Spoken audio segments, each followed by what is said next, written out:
Hai, jumpa lagi dengan Sekimana saya. Ingat tak saya ada siapa? perkahwinan. Okey, YouTuber anda, Nordin Hawk. Okey, video kali ni saya nak bawa anda teroka adat resam suku Mahmri. Okey, suku Mahmri ni ada di Selangor lah. Di kawasan pesisir pantai di Pulau Kiri. Okey, kali ni saya nak bawa anda dia dalami adat perkahwinan suku Mahmri. Okey, jom ikut saya. Cara unik dalam perkahwinan orang asli suku Mahmri ialah suku Mahmri turut amalkan adat berisik, meminang, bersanding seperti masyarakat Melayu. Sebenarnya tak ada beza sangatlah antara suku Mahmri dengan adat Melayu, adat perkahwinan Melayu. Kerana antara persamaan tadilah merisik, lepas tu menghantar tanda, meminang dan berakhir dengan persandingan lah perkahwinan. Perbezaan adat mereka cuma mereka mengekalkan istiadat menghalau hantu syaitan dengan cara tersendiri.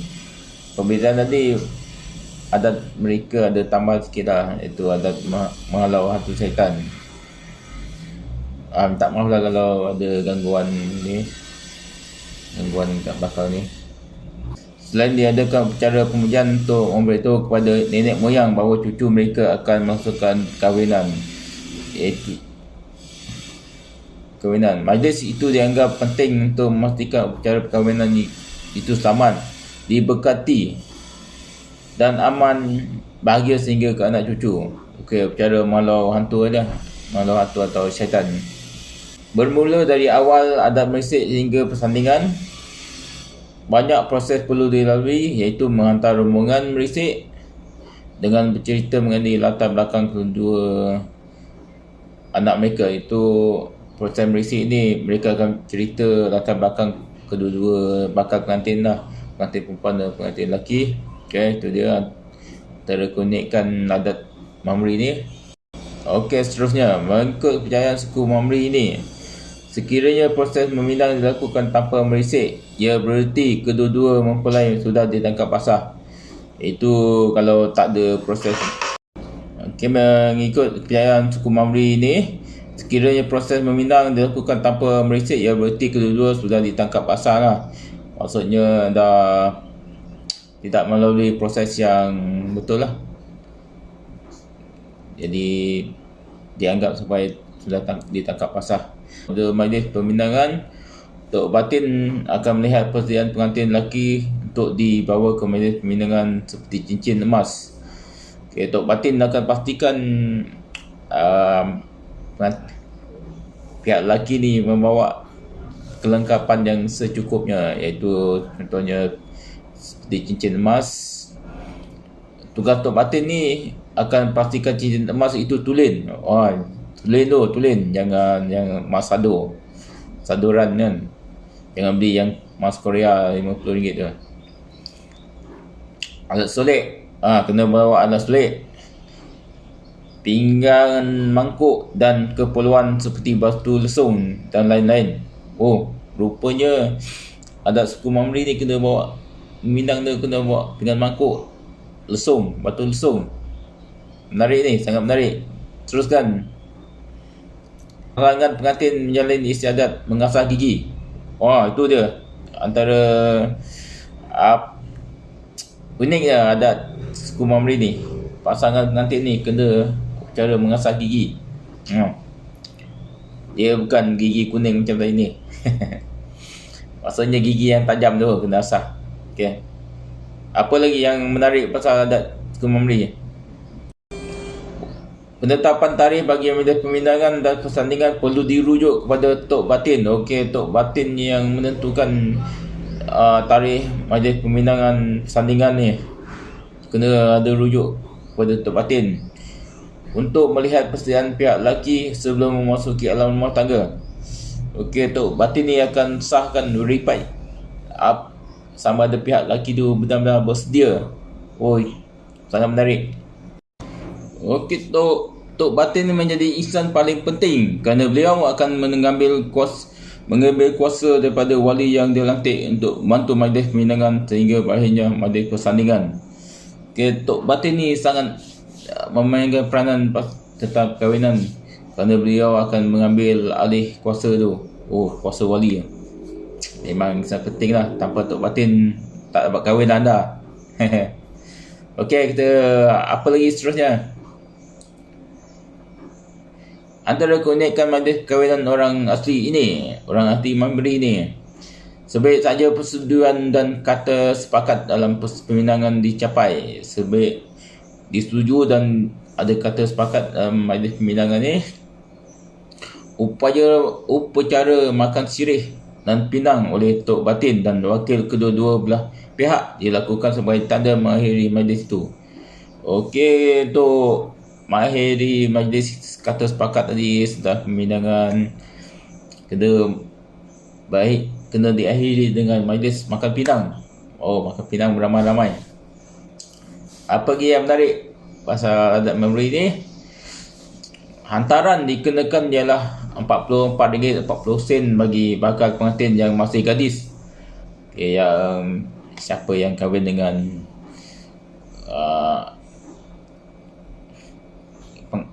bakal pengantin yang gadis. Kalau bakal pengantin tu masih gadis, hantaran dikenakan ialah RM44.40. Manakala RM25.20 mereka yang bergelar janda. Untuk yang janda ni murah sikit lah, dia ada diskaun. Suku Mamri memainkan alat muzik tradisional orang asli untuk meraihkan mempelai pada majlis persandingan. Sangat menarik ni. Dia ada satu alat muzik tradisional khas untuk suku Mamri. Memang mantap lah. Namun, hasrat pihak lelaki ingin memiliki gadis pilihannya akan terbatal walaupun majlis pemindangan dan hari persandingan sudah ditetapkan. Sekiranya perbelanjaan bagi tujuan majlis itu tidak mencukupi. Okey guys, pastikan siapa yang nak kahwin, yang nak ada hajat, nak berkahwin dengan anak gadis orang asli suku Mamri ni, perbelanjaan ni kena cukup, duit kena cukup, barang-barang kena cukup. Kalau tidak, majlis anda akan dibatal atau terbatal dengan automatik. Jangan.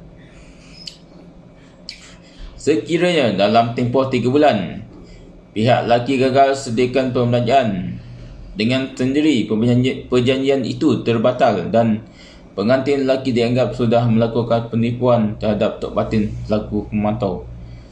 Okey guys, setelah perjanjian tadi, perbincangan termaktub, dah ikat janji, dia bagi masa 3 bulan.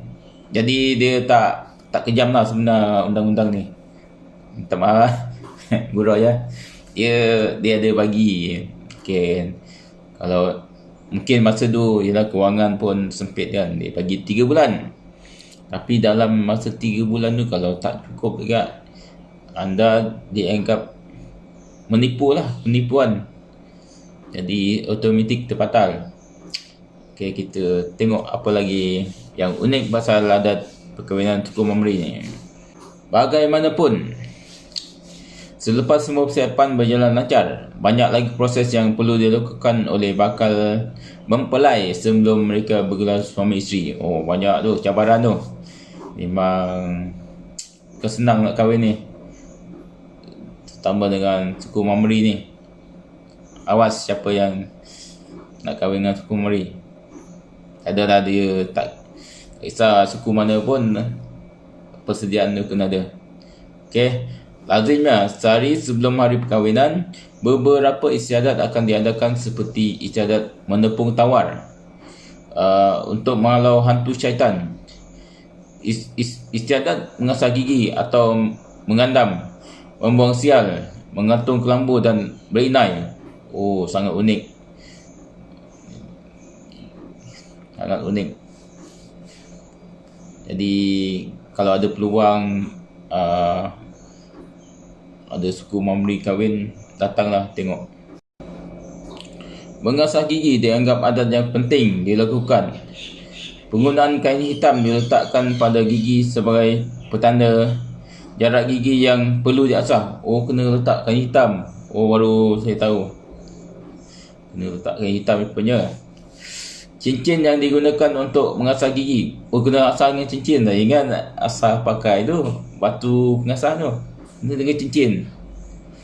Cincin yang akan digunakan untuk mengasah gigi yang tidak rata dan kemudian diasapkan. Oh, gigi dia diasah dengan cincin, yang gigi yang tidak rata diasah dengan cincin dan diasapkan. Ini bertujuan menjadikan bakal mempelai sentiasa berseri dan mengelak kencing gigi ketika majlis bersanding. Oh, itu tujuannya. Seperti juga apa juga jenis persandingan kaum lain, orang asli juga membuat persediaan menyediakan pelamin. Oh, suku Mamri ni ada pelamin lah. Dia akan sediakan pelamin. Mereka akan bergotong royong menghiasi pelamin dengan meletakkan anyaman daun nipah sebagai corak serta bunga-bungaan. Oh, ini memang adat tradisional lah, dengan anyaman daun nipah. Bayangkan kat belakang saya ni, kalau ada background anyaman daun nipah. Berbagai corak serta bunga-bungaan berwarna cerah di semua sudut pentas. Sentuhan penggunaan daun nipah yang digunakan oleh masyarakat orang asli suku Mamri adalah antara keunikan dan kelainan dipaparkan dengan suku kaum orang asli yang lain. Itu antara keunikan tadi, anyaman tu lah. Ketika majlis perkahwinan berlangsung, beberapa adat istiadat diadakan sempena majlis itu, iaitu menjulang pengantin. Menjulang pengantin macam best tu, kena julang. Pertarungan pencak silat. Oh, ada pencak silat. Okey, mengilingi busut. Giling busut untuk apa tu? Membasuh kaki. Mengilingi busut, membasuh kaki. Nasi dalam atau sirih perancang dalam mandi bunga gombak. Sangat menarik suku Mamri ni. Okey, pada majlis itu, upacara perkahwinan dimulakan dengan tok dukun membawa pengantin lelaki berpusing mengelilingi sekumpulan gadis bersama pengantin perempuan yang dilitupi kelambu. Oh, pengantin perempuan diselubungi kelambu lah. Jadi tok dukun membawa pengantin lelaki keliling dan diasap dengan kemenyan. Upacara itu bertujuan menghalau syaitan dan mengelak perkara buruk. Oh, itu dia punya tujuan dah. Pusingan sebanyak 7 kali, dan pada pusingan terakhir, pengantin lelaki perlu mendapatkan pengantin perempuan dan bertukar bunga. Oh, kena pusingan terakhir dia, yang ketujuh tu, pengantin lelaki kena dapatkan pengantin perempuan dan bertukar bunga. Pemilihan itu berdasarkan gerak hati tanpa sebarang tekanan, kerana suku Mamri percaya tiada paksaan dalam perkahwinan. Oh, maksudnya dia ikut gerak hati lah. Simboliknya perkahwinan tu tak ada paksaan daripada keluarga, dari ibu bapa. Itu ketujuannya. Okay, kita terus. Apa lagi? Ketika majlis persandingan, upacara melambung duit dilakukan sebagai simbolik kepada kebebasan mempelai menentukan arah tuju hidup di alam rumah tangga. Oh, kena ada lambung duit. Oh, banyak dia punya proses ni, adat resam. Makan beradab. Pemantau akan memperhatikan mempelai makan dan berakhir dengan serentak supaya hidup mereka berkekalan sehingga bahagia dan dapat menghorungi rumah tangga.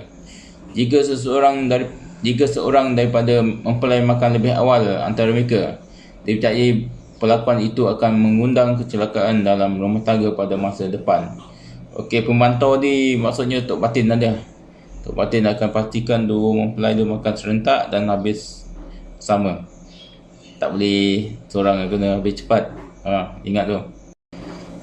Selepas selesai majlis perkahwinan, pasangan pengantin dilarang keluar rumah untuk tempoh 3 hari. Ada pantang larang 3 hari tak boleh keluar rumah, untuk mengelak daripada diganggu hantu atau syaitan. Oh, itu tujuannya. Keunikan, keistimewaan dan kemeriahan perkahwinan orang asli suku Mamri yang diamalkan sejak zaman berzaman daripada nenek moyang mereka masih kekal menjadi warisan budaya dan tradisi. Oh, bagus ni, kekalkan budaya tu sampai bila-bila, yang mana tidak bercanggah dengan undang-undang ke, dengan macam sekarang ni ada percampuran agama kan. Kekalkan. Peralihan moden ini tidak menggugat suku berkenaan untuk mempertahankan dan menjadi kebanggaan mereka untuk ditetapi dan dikaji masyarakat lain. Itu tujuannya.